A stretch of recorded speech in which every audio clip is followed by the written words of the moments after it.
حرمت علیکم المیتہ، تم پر مردار حرام کیا گیا، والدم اور خون حرام کیا گیا۔ مردار سے مراد وہ جانور ہے جو شرعی ذبح کے بغیر مر گیا۔ اس کی کئی صورتیں ہیں، مثلا جان بوجھ کر اس پر اللہ کا نام نہ لیا گیا، یا اس کی جو 3 رگیں کم از کم کٹنی چاہیے کہ کم از کم 3 رگیں کٹ جائیں، یا کم از کم 4 رگوں کا اکثر حصہ کٹ جائے، وہ نہ کٹا، 2 رگیں کٹی اور وہ مر گیا تو مردار ہو جائے گا۔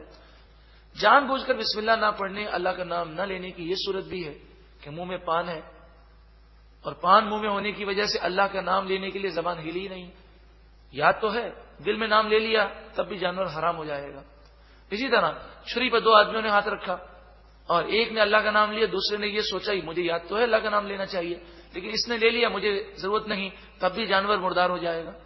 اسی طرح سیٹھ صاحب نے، حاجی صاحب نے سوچا کہ بھئی مجھے قربانی کرنی چاہیے، فضیلت میں حاصل کروں، انہوں نے پڑھا بسم اللہ یا اللہ اکبر اور چھری چلائی، لیکن چھری نہ چلا سکے، ابھی ایک رگ بھی نہیں کٹی اور کسائی نے ان کے ہاتھ سے چھری لے لی کہ وہ کانپ رہے ہیں، اور کسائی نے جانور ذبح کر دیا، اور کسائی نے تو اللہ اکبر یعنی اللہ کا نام لینا، بسم اللہ پڑھنا وہ بھولا نہیں، اسے یاد ہے، لیکن اس نے یہ گمان کیا کہ حاجی صاحب نے پڑھ لیا مجھے پڑھنے کی کیا ضرورت ہے، تو اس صورت میں جانور مردار ہو جائے گا۔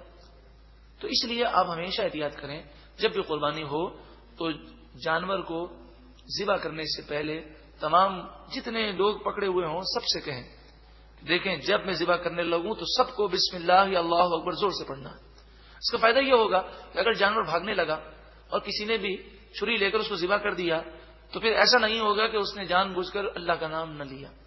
اور ذبح کی جہاں تک بات آئی تو بقرعید میں یہ منظر دیکھ کر بڑا دل افسردہ ہوتا ہے کہ مسلمانوں کو نہ جانے کیا ہو گیا ہے، احتیاط نہیں کرتے۔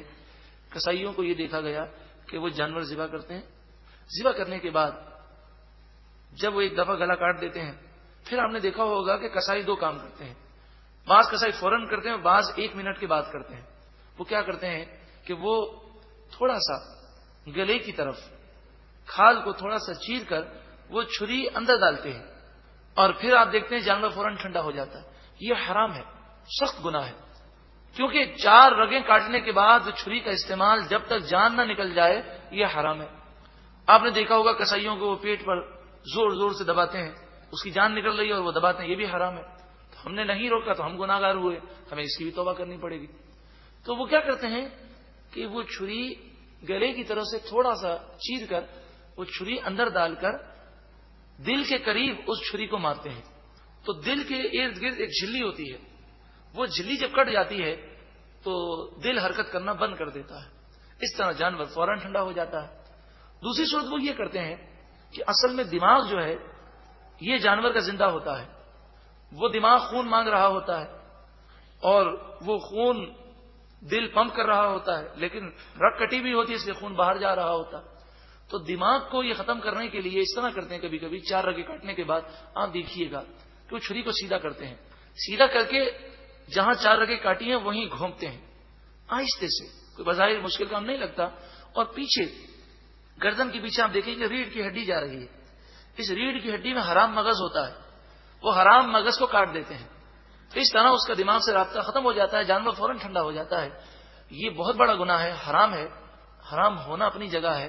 ایک سائنسی تحقیق میں نے اخبار میں پڑھی، انہوں نے کہا تھا کہ اس سے بے شمار بیماریاں گوشت میں پیدا ہو جاتی ہیں، کیونکہ خون سارا نکل نہیں پاتا، جانور کا دل بند ہو گیا، دماغ نے کام کرنا چھوڑ دیا تو وہ خون کی پمپنگ جو ہے وہ رک جاتی ہے، اس سے وہ خون گوشت میں سرایت کر جاتا ہے، کینسر، ایڈز، ٹی بی اور نہ جانے کتنے امراض وہ گوشت پیدا کرتا ہے۔ اب آپ سوچیں، ایک تو حرام کام کیا، دوسرا ہمارے لیے مضر صحت بھی ہے، لیکن یہ کسائی کیوں کرتے ہیں؟ کیونکہ انہیں چاہیے جلدی ٹھنڈا ہو، جلدی یہ کھال اتاریں، جلدی یہاں سے جان چھوٹے تو دوسرا گھاگ پکڑ لیں۔ تو ہمیشہ یاد رکھیں جب بھی جانور ذبح کریں اس سے پہلے سمجھا دیں کہ یہ 2 کام تمہیں نہیں کرنے، ایک تو حرام مغز پر چھری نہیں لگانی چھری سیدھی کر کے، اور دوسرا کام یہ نہیں کرنا کہ گلے کی طرف کاٹ کر چھری تم نے جو ہے دل کے قریب نہیں لے جانی۔ اس موقع پر یہ کسائی آپ کو یہ کہیں گے ارے کیا ہو گیا ہے، اگر ایسا نہ کرے تو خون پھنس جاتا ہے، یہ ہو جاتا ہے، وہ ہو جاتا ہے، یہ تو آدھے گھنٹے تک ٹھنڈا نہیں ہوگا۔ تو آپ کہیں گے اگر ایسا کیا نا تو ہم تمہیں 1 پائی نہیں دیں گے۔ اب آپ دیکھیں یہ پیسے کی خاطر یہ بھولیں گے نہیں، اور اگر آپ نے سختی نہ کی تو پتہ کیا کریں گے؟ ذرا آپ کی نگاہ پھری فوراً یہ کام کر دیں گے، اور آپ نے پکڑا تو فوراً کہیں گے حاجی صاحب غلطی ہو گئی، آپ معاف کر دیں، ہماری توجہ نہیں رہی. تو انہیں پہلے سے سختی سے کہہ دیں کہ اگر ایسا کیا تو ہم تمہیں بھگا دیں گے، ہم تمہیں پیسے نہیں دیں گے. تو پھر یہ ایسا ظلم نہیں کریں گے. قربانی کا جانور ہے، اس پر ایسا ظلم کیوں کیا جائے؟ اور ہم اپنے گھر میں موجود ہو کر ظلم کو نہ روکیں تو ہم کتنے بڑے ظالم ہیں کہ اس کی جان نکل لگی ہے اور اس قدر بڑا ظلم کیا جائے کہ اس سے اس کو تکلیف بھی بہت زیادہ ہوتی ہے. اللہ تعالی مسلمانوں کو عقل سلیم عطا فرمائے، اور اگر ہم سے آج تک ایسا ہو گیا تو ہم اللہ کی بارگاہ میں توبہ بھی کریں. اللہ تعالی ہماری قربانیوں کو محفوظ فرمائے، قبول و منظور فرمائے، اور غلطیوں کوتاہیوں سے ہمیں محفوظ فرمائے.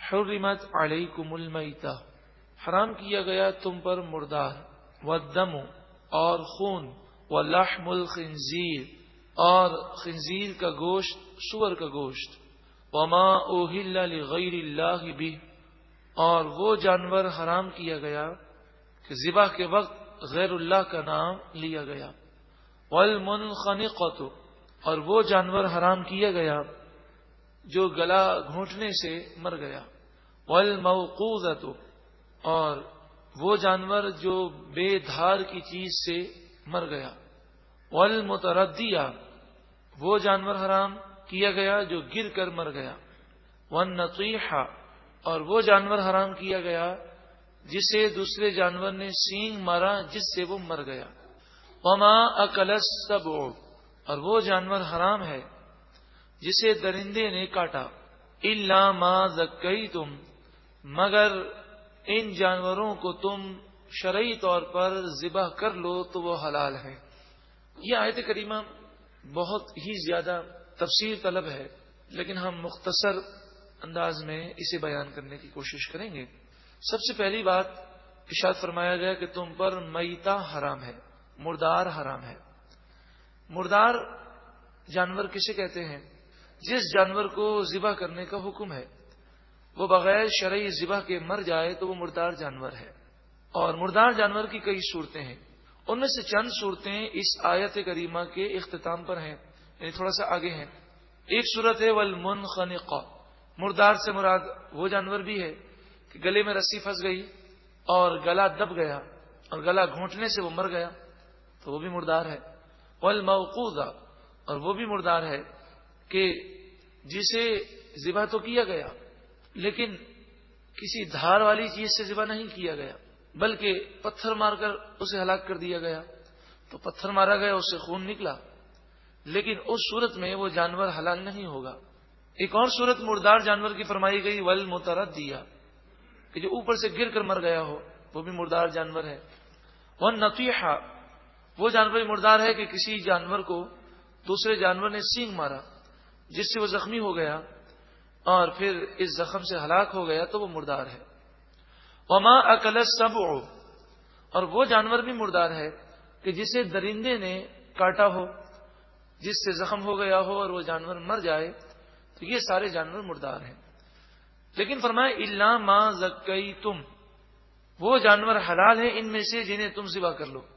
مراد یہ ہے کہ کسی جانور کا گلا گھونٹ گیا اور اس کی حالت اب ایسی لگتی ہے کہ یہ زیادہ عرصے زندہ نہیں رہ سکے گا، یا کوئی جانور اوپر سے گرا، یا کسی جانور کو دوسرے جانور نے سینگ مارا، کسی جانور کو چیتے نے، شیر نے یا کسی اور درندے نے کاٹ لیا، یا کسی جانور کو یہ دیکھا گیا کہ اسے کسی نے پتھر مارا اور زخمی ہو گیا، تو مرنے سے پہلے وہ جانور ابھی زندہ ہے لیکن زخمی ہو چکا ہے اور ایسا محسوس ہوتا ہے کہ اب یہ زیادہ زندہ نہیں رہے گا، کوئی بسم اللہ کی اللہ اکبر پڑھ کر شرعی ذبح کر لے تو وہ جانور کا کھانا حلال ہوگا.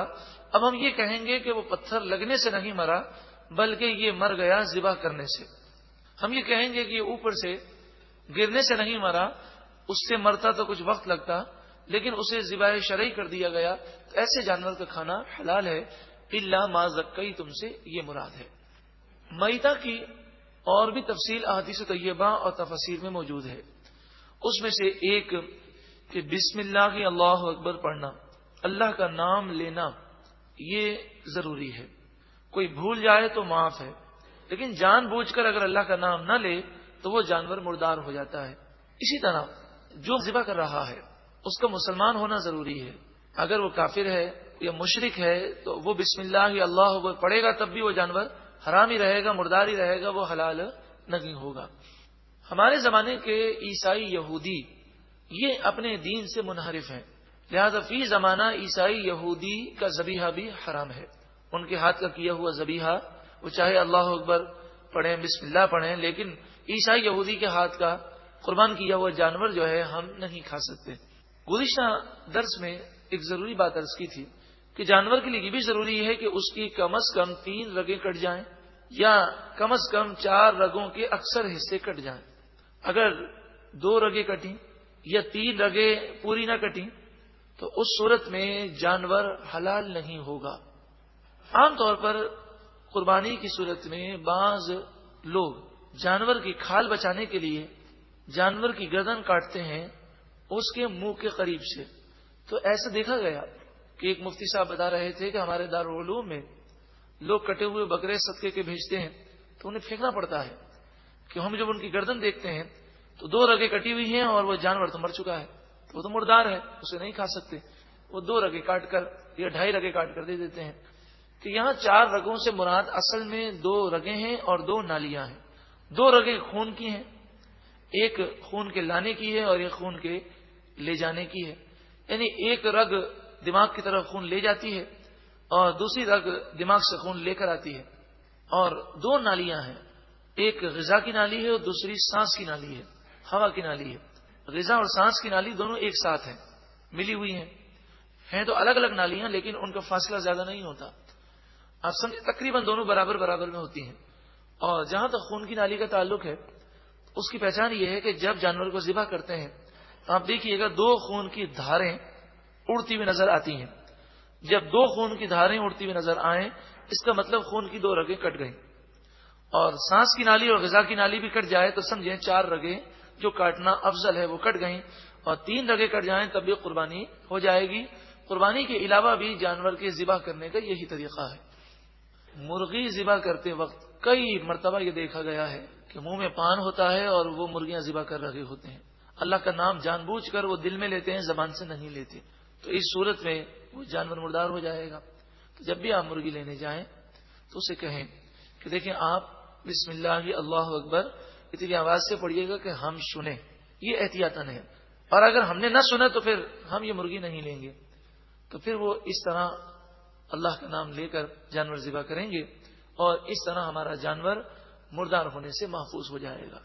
بھولنا اور چیز ہے، لیکن یہ بھولتے نہیں ہیں پان ہونے کی وجہ سے یا زیادہ کاٹنے کی وجہ سے سستیاں کرتے ہیں اور زبان سے اللہ کا نام نہیں لیتے، اس کی احتیاط ہمیں کرنی چاہیے۔ اسی طرح آج کل جو گوشت کے پیکٹ دنیا سے باہر ممالک میں ملتے ہیں، شرعی مسئلہ یہ ہے، اس پر مفتی نظام الدین قادری صاحب دامت برکاتہم العالیہ جو انڈیا کے بہت بڑے مفتی ہیں، انہوں نے کتاب لکھی ہے مشینی ذبیحہ کا حکم۔ اس میں کئی دلائل سے انہوں نے یہ ثابت کیا ہے کہ یہ پیکٹ جس پر حلال لکھا ہوتا ہے، چاہے یہ لکھا ہو کہ یہ بالکل شرعی طور پر ذبح کیا گیا ہے، اس کا استعمال جائز نہیں ہے۔ مشینی ذبیحہ تو بالکل حرام ہے، مشین سے جو ذبح کیا جاتا ہے اس میں ٹیپ ریکارڈ چل رہا ہوتا ہے، اللہ اکبر بسم اللہ اللہ اکبر ٹیپ ریکارڈ کی آواز آ رہی اور وہ مرغیاں کٹ رہی ہوتی ہیں، تو اس سے مرغی حلال نہیں ہوتی۔ اسی طرح مشینی ذبیحہ میں یہ بھی ہوتا ہے کہ بٹن دبانے والا ایک دفعہ پڑھ لیتا ہے بسم اللہ اللہ اکبر، یا وہ مرغیوں کے پاس کھڑے ہو کر بسم اللہ اللہ اکبر زور زور سے پڑھتا ہے، لیکن کاٹ مشین لگی ہوتی ہے، تو فتویٰ یہ ہے کہ ایسا ذبیحہ حلال نہیں بلکہ حرام ہے، مردار ہے، اسے ہم نہیں کھا سکتے۔ اسی طرح جھٹکے کا ذبیحہ ہو، اسی طرح بعض یورپی ممالک میں جانور کو ذبح کرنے سے پہلے الیکٹرانک گن سے وہ فائر کرتے ہیں، وہ اسے گولی نہیں مارتے، الیکٹرانک وہ اسے جھٹکا مارتے ہیں، اور پھر جیسے ہی گائے گرتی ہے فوراً اسے وہ ذبح کر دیتے ہیں۔ اب یہاں 2 صورتیں ہیں، ایک صورت یہ ہے کہ وہ گائے بے ہوش ہو جاتی ہے، اگر اسے ذبح نہ کریں تو تھوڑی دیر کے بعد ہوش میں آ کر وہ کھڑی ہو جاتی ہے، اور دوسرا اس کا طریقہ کار یہ ہوتا ہے کہ اس کا جھٹکا اتنا تیز ہوتا ہے کہ اگر ذبح میں تاخیر ہو جائے تو وہ گائے اسی وقت مر جاتی ہے، تو ایسے ذبیحہ کا کھانا بھی جائز نہیں۔ اب اگر یورپ میں یا مختلف ممالک میں ایسے مذبح خانے ہیں کہ جہاں پر مسلمان یہ کہتے ہیں جی مسلمان اسے ذبح کرتے ہیں اور وہ پیکٹ ہم تک پہنچتا ہے پھر بھی شرعی طور پہ مسئلہ یہ ہے کہ جانور کے ذبح ہونے سے لے کر مسلمان کے ہاتھ میں گوشت آنے تک کسی بھی لمحے میں یہ گوشت کسی غیر مسلم کے ہاتھ میں نہ گیا ہو. تو یہ پیکٹس جو ہوتے ہیں ان میں کوئی گارنٹی نہیں کہ غیر مسلم کے ہاتھ میں نہیں گیا. تو غیر مسلم کے ہاتھ میں اگر گوشت چلا جائے کسی بھی لمحے مسلمانوں کی نگاہوں سے یہ گوشت اوجھل ہو جائے تو شرعی طور پہ اس گوشت کا کھانا حرام ہے, ہم اسے نہیں کھا سکتے. تو عافیت اسی میں ہے کہ ہم باہر ممالک میں جائیں تو گوشت کھانے کے بجائے سبزیوں پر گزارا کریں. ہاں اگر اپنے ہاتھ سے اپنے سامنے شرعی طور پر ذبح کروائیں اور پھر اسے کھائیں تو وہ اور چیز ہے. اللہ کی رضا کے لیے احتیاط کریں گے تو انشاءاللہ خوب برکتیں ملیں گی. والدم اور خون, خون سے مراد بہتا خون ہے. بہتا خون یہ حرام ہے, رگوں کا خون یہ حرام ہے اور ناپاک بھی ہے. بقرعید میں آپ نے دیکھا ہوگا کہ اگر گوشت کی کوئی بوٹا لیں اور اسے ہم اچھی طرح دھو لیں, اب کوئی اس میں رگ میں خون باقی نہیں ہے, لیکن جب اس کا قیمہ بناتے ہیں تو گوشت کے اندر سے خون نکلتا ہے, یہ پاک ہے, اس میں کوئی حرج نہیں. تو گوشت کو اچھی طرح دھو لیا, اب اس میں کوئی بڑی رگیں جو نظر آتی ہیں وہ موجود نہیں ہے, اور پھر ان کی بوٹیوں کا قیمہ بنایا جائے تو گوشت کے اندر سے جو خون جیسا مواد نکلتا ہے وہ پاک ہوتا ہے, وہ ناپاک نہیں. یہاں مراد رگوں کا خون ہے یا بہتا خون ہے, وہ حرام ہے, وہ ناپاک بھی ہے. ولحم الخنزیر, خنزیر کا گوشت بھی حرام ہے, ناپاک ہے, اور خنزیر کا ہر جز ناپاک ہے. اس کا بال, اس کی کھال, اس کے دانت اور اس کی چربی, ہر چیز ناپاک ہے. تو خنزیر کی کھال یہ چمڑا بننے کے باوجود بھی ناپاک رہتی ہے, تو ایسے جوتے پہننا درست ہرگز نہیں ہے. خنزیر ناپاک تو ہے, لیکن خنزیر یا سور کا نام لینے سے وضو نہیں ٹوٹتا, زبان بھی ناپاک نہیں ہوتی. اگر ایسا ہوتا تو خنزیر کا نام قرآن پاک میں نہ ہوتا. وما اوہل لغیر اللہ بہ, اور وہ جانور حرام ہے کہ ذبح کے وقت غیر اللہ کا نام لیا گیا.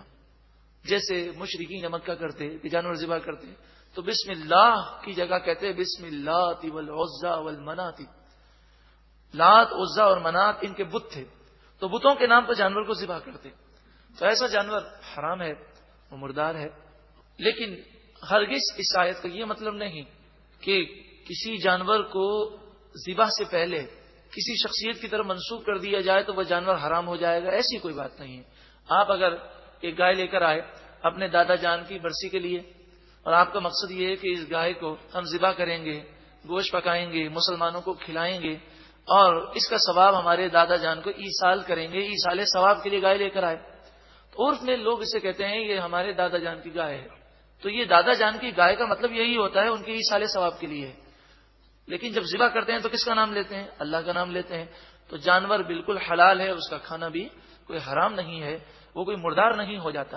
اسی طرح غوث پاک رضی اللہ تعالیٰ عنہ یا خواجہ غریب نواز رضی اللہ تعالیٰ عنہ یا دیگر بزرگان دین کے ایصال ثواب کے لیے لوگ جانور لے کر آتے ہیں, اور جانور لے کر وہ اسے اللہ کا نام لے کر ذبح کرتے ہیں, فاتحہ خوانی کرتے ہیں. دعا کس سے مانگتے ہیں؟ اللہ سے مانگتے ہیں. اور آپ نے اکثر ایسی محفلوں میں شرکت کی ہوگی تو دعا کی میں یہ کلمات ضرور کہتے ہیں, اے پروردگار یہ کھانا جو ہم نے پکایا, جو کچھ ہم نے درود اور وظائف پڑھے, جو قرآن کی تلاوت کی, سب تو قبول فرما اور اس کا ثواب فلاں فلاں کو پہنچا دے. تو دیکھیں نام اللہ کا لے رہا ہے, دعا اللہ سے کر رہا ہے, اور ایصال ثواب کس کو کر رہا ہے؟ فلاں فلاں بزرگوں کو. تو ایصال ثواب کرنا بالکل جائز ہے, اور اس مناسبت سے وہ کہہ دیتے ہیں یہ غوث پاک کی گائے ہے, یہ خواجہ غریب نواز کا بکرا ہے. انما الاعمال بالنیات, بخاری کی پہلی حدیث کیا ہے؟ اعمال کا دار و مدار کس پر ہے؟ نیت پر ہے. جب اس کی نیت ایصال ثواب کی ہے تو اسے اس پر نعوذ باللہ من ذالک کوئی غلط بات کا الزام لگا دینا, یہ گویا کہ اپنے آپ کو جہنم کا ایندھن بنانا ہے. حدیث پاک میں فرمایا جو کسی مسلمان پر شرک کا الزام لگائے گا وہ خود دائرہ اسلام سے خارج ہو جائے گا. تو مسلمان پر شرک کا الزام لگا دینا اتنی سی بات پر, تو انما الاعمال بالنیات, اس سے پوچھئے تو اس کی نیت یہی ہوتی ہے. وما اوہل لغیر اللہ بہ کا صحیح ترجمہ یہی ہے کہ ذبح کے وقت اللہ کے نام کو چھوڑ کر غیر اللہ کا نام جانور پر لیا جائے تو وہ جانور حرام ہو جاتا ہے. والمنخنقۃ والموقوذۃ والمتعدیۃ والنطیحۃ وما اکل السبع الا ما ذکیتم, اس کی تفسیر ہم پہلے بیان کر چکے. وما ذبح علی النصب, اور وہ جانور بھی حرام ہے جسے بت پر ذبح کیا گیا. جیسے مشرکین مکہ کرتے کہ بتوں کے سامنے جانور کو ذبح کرتے. آج بھی انڈیا میں آپ کو ایسے نادان لوگ ملیں گے کہ وہ دیوی اور دیوتا کی بھینٹ چڑھاتے ہیں اور جانوروں کو ان کے سامنے ذبح کرتے ہیں. تو ایسا جانور جو ہے وہ حرام ہے. وَأَن تَسْتَقْسِمُوا بِالْأَزْلَامِ، اور یہ بھی حرام ہے کہ تم تیروں کے ذریعے قسمت کا حال معلوم کرو. یہ بھی حرام ہے. اس آیت کریمہ کے تحت معلوم ہوا کہ جو روڈ پر طوطا لے کر بیٹھ جاتے ہیں اور طوطے کے ذریعے قسمت کا حال بتاتے ہیں، فال نکالتے ہیں، یہ حرام ہے. اسی طرح قسمت کے حال معلوم کرنے کے لیے پرچیاں پھینکی جاتی ہیں، یہ بھی حرام ہے. زمانے جاہلیت میں اس طرح کرتے کہ وہ تیر بناتے، لکڑی کے تیر. وہ تیر لوہے کے نہ ہوتے، لکڑی کے ہوتے. ان لکڑی کے تیروں پر وہ لکھتے افعل لا تفعل. افعل کے معنی تو یہ کام کر، لا تفعل کے معنی تو یہ کام نہ کر، اور ایک تیر کو خالی چھوڑتے. اب انہیں سفر کرنا ہوتا تو وہ تینوں تیروں کو زور سے پانی میں پھینکتے. آپ جانتے ہیں کہ لکڑی کو زور سے پھینکے تھوڑی دیر کے لیے وہ پانی کے اندر چلی جاتی ہے، پھر دوبارہ ابھر کر آتی ہے. تو جب یہ تیر ابھر کر آتے تو جو سب سے پہلے ابھر کر آ جاتا اس کو اٹھا لیتے. اب لکھا ہوتا افعل تو سمجھ جاتے کہ سفر مجھے کرنا ہے، سفر صحیح ہوگا. اور اگر وہ تیر نکلتا جس پر لکھا ہو لا تفعل تو وہ سفر نہ کرتے اور سمجھتے کہ اگر سفر میں جائیں گے تو نقصان ہوگا. لا تفعل کے تو معنی ہے کہ تو یہ کام نہ کر. اور اگر تیر وہ نکلتا جو خالی ہوتا تو پھر دوبارہ وہ تیروں کو پھینکتے. اس عمل سے وہ بدشگونی لیتے. تو اصل میں بدشگونی لینا حرام ہے. بدشگونی کے معنی یہ ہے کہ اب وہ سفر پہ بھی جاتے بالفرض مجبوری میں، تو اسی فکر میں ہوتے تیر جو نکلا تھا اس میں تو تھا کہ یہ سفر نہ کرو، اور اب سفر کر رہے ہیں نقصان ہوگا. تو بدشگونی نبی اکرم صلی اللہ علیہ وآلہ وسلم نے حرام قرار دی. بدشگونی کی مثال ہمارے عرف میں یہ ہے کہ کالی بلی ہمارے آگے سے نکل جائے تو لوگ وہم کرتے ہیں کہ جی کوئی نقصان ہوگا. اچھا، یہاں پر یہ بات یاد رکھیں کہ جب آدمی برا بدشگونی لیتا ہے یا کوئی غلط وہم کرتا ہے تو جیسا وہ سوچتا ہے سزا کے طور پہ بسا اوقات ویسا ہی کر دیا جاتا ہے. تو یہ بلی کے گزرنے کی وجہ سے نہیں ہوا، اس حرام کام کی وجہ سے ہوا کہ اس نے بدشگونی کی، اس لیے اسے نقصان ہو گیا. تو ہمیں وہم سے بچنا چاہیے اور بدشگونیاں نہیں کرنی چاہیے. استخارہ جہاں تک تعلق ہے، استخارہ کے معنی ہے خیر کو طلب کرنا، اور استخارہ ہمیشہ جائز کاموں کے متعلق ہوتا ہے. دو جائز کام ہیں، سفر پہ جانا بھی جائز ہے اور سفر پہ نہ جانا بھی جائز ہے. تو استخارہ کیا کہ نہ جانا بہتر ہے کہ جانا بہتر ہے. استخارے کو حدیث پاک میں فرمایا یہ اللہ تعالیٰ سے مشورہ کرنا ہے. اس کا سب سے بہترین طریقہ یہ ہے، حدیث پاک میں جو استخارے کی دعا ہے، اس دعا کو رات کو سونے سے پہلے 2 رکعت نفل پڑھ کے 7 مرتبہ سورہ فاتحہ اور 11 مرتبہ درود پاک پڑھ کے اس دعا کو پڑھیں اور اس کا ترجمہ پڑھیں اور اس کے معنی پر غور کریں اور سو جائیں. 7 دن تک یہ استخارہ کریں. خواب میں آپ کو کچھ سمجھ میں آئے یا نہ آئے، اس دعا کی یہ برکت ہے کہ اگر یہ کام غلط ہوگا، نقصان دہ ہوگا تو آپ یہ کام کر ہی نہیں سکیں گے، اور اگر بہتر ہوگا تو اس کے لیے آپ کی راہیں کھل جائیں گے. لوگ دوسروں سے استخارہ کراتے ہیں، تو استخارہ خود کرنا چاہیے. جی ہم تو گناہگار ہیں، سیاہکار ہیں، تو اللہ تبارک و تعالیٰ تو گناہگاروں کی دعائیں بھی قبول فرماتا ہے. استخارہ تو دعا مانگنے کا طریقہ ہے، خود استخارہ کریں. اور یہاں تک ہے کہ اگر آپ کو رات کو سو کر 7 دن تک استخارہ کرنے کی مہلت نہ ہو، ابھی بزنس کرنا ہے اور سودا کرنا ہے، آدھے گھنٹے کے بعد فون آئے گا، سوچ رہے ہیں کہ کروں کہ نہ کروں، آپ یہ دعا نکالیں، 7 مرتبہ سورہ فاتحہ پڑھیں، 11 مرتبہ درود پاک پڑھیں، اور پھر یہ استخارے کی دعا پڑھیں، اس کا ترجمہ پڑھیں، اس پہ غور کریں، اور پھر 11 مرتبہ درود پاک پڑھ کر پھر جو آپ کا دل فیصلہ کرے اس پر عمل کریں. یہ دل کا میلان اسی طرف ہوگا جو آپ کے حق میں بہتر ہوگا. کتنا آسان طریقہ ہے، لیکن لوگ دوسروں سے استخارے کے لیے مارے مارے پھرتے ہیں. آپ اس دعا کو دیکھیے گا، حدیث پاک میں جو دعا حضور نے صحابہ کرام کو سکھائی اس دعا میں الفاظ ہیں، یا اللہ اگر یہ کام میرے لیے بہتر ہے تو اسے آسان کر دے، اور اگر یہ کام میرے لیے بہتر نہیں تو اس کام کو مجھ سے دور کر دے اور مجھے اس سے دور کر دے، اور جو بہتر ہے اس کی طرف مجھے مائل کر دے. بہت پیاری دعا ہے. اللہ تعالیٰ عمل کی توفیق عطا فرمائے. ذالکم فسق، یہ تیروں کے ذریعے فال نکالنا، قسمت کا حال معلوم کرنا، یہ گناہ ہے. الیوم یئس الذین کفروا من دینکم، آج کے دن کافر تمہارے دین سے مایوس ہو گئے. فلا تخشوہم واخشون، بس تم ان سے نہ ڈرو، مجھ ہی سے ڈرو. یہ آیت کریمہ جب نبی اکرم صلی اللہ علیہ وآلہ وسلم نے حج فرمایا، آپ نے ایک ہی حج فرمایا.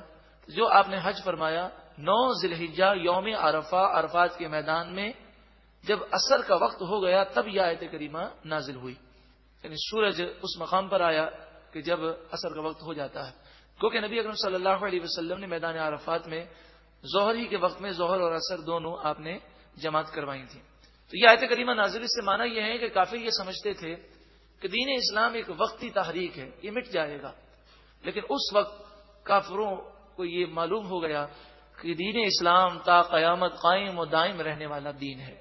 آج کے دن الیوم یئس الذین کفروا من دینکم، آج کے دن کافر تمہارے دین سے مایوس ہو گئے، فلا تخشوہم واخشون، پس تم ان سے نہ ڈرو اور مجھ ہی سے ڈرو، الیوم اکملت لکم دینکم، آج کے دن میں نے تمہارے لیے تمہارا دین مکمل کر دیا، واتممت علیکم نعمتی، اور آج کے دن میں نے تم پر اپنی نعمت پوری کر دی، وردیت لکم الاسلام دینا، اور آج کے دن میں تم سے راضی ہوا اسلام دین ہونے کے اعتبار سے، یعنی اسلام کو تمہارے لیے دین پسند فرمایا، دین مکمل ہوا۔